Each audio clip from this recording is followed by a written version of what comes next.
It's good to be here, and it's good to be able to speak about democracy in the Bahamas, what we have, what we don't have, what's lacking, and what is needed. We have an election coming up in a matter of, how long, God? 18 months?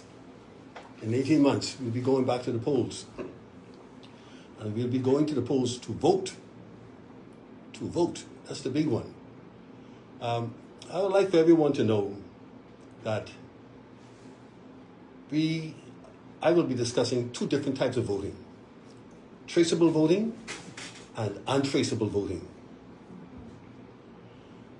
The traceable voting allows the government or anyone who has access to your ballot to know exactly who you voted for. The untraceable ballot disallows that. Now let's deal with a little bit of history. The first country in the Commonwealth of the Bahamas to use untraceable vote, not in the Bahamas, in the Commonwealth, the British Commonwealth on the whole, the first country to use untraceable ballot voting was Australia. Isn't that ironic? Yes. The colony where they sent all the prisoners. Colony in Australia. Okay? Yes. Where they supposed to be, England supposed to be sending all the bad people.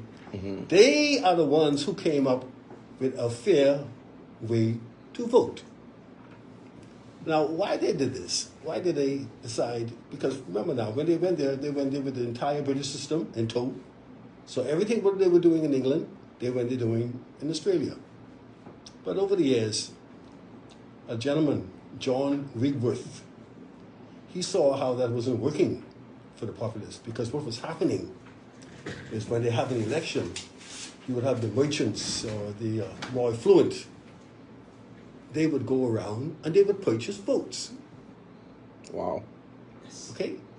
They would go, in all the different settlements, and they would pay people to vote for them. Now, how could this work?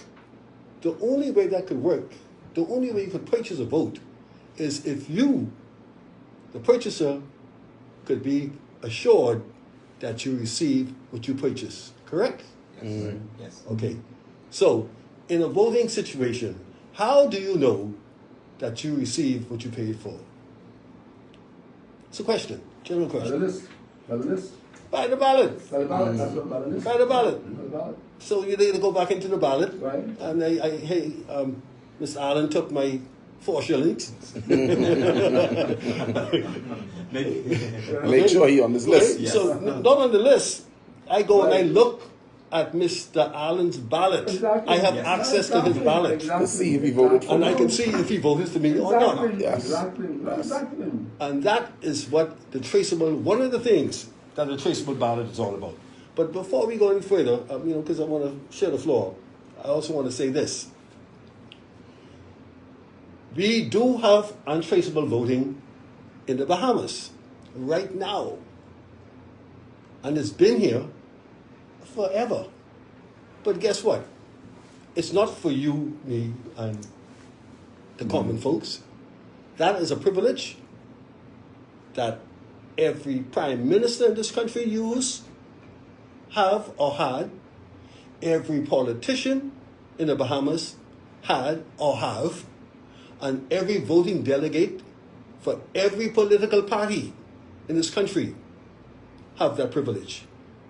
And the public don't have it. But the general public does not have that privilege. Wow. That is ridiculous. Okay. That is serious stuff. This is what makes it so serious. Very serious. Every union in this country, when they vote for leadership and all this type of stuff, every political party, they vote using untraceable ballots. Wow. For real. And the general public doesn't have And that. they've been fighting me for 2 decades.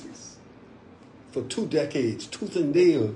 I mean, if I get really news to get in the story, you'll say, hey, this guy talking some Hollywood stuff.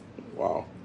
They've been fighting me tooth and nail for 2 decades from trying to prevent me from getting for us the same privilege and the same protections the untraceable ballot offers that they bask in, that they use all the time, and they don't want us to have that.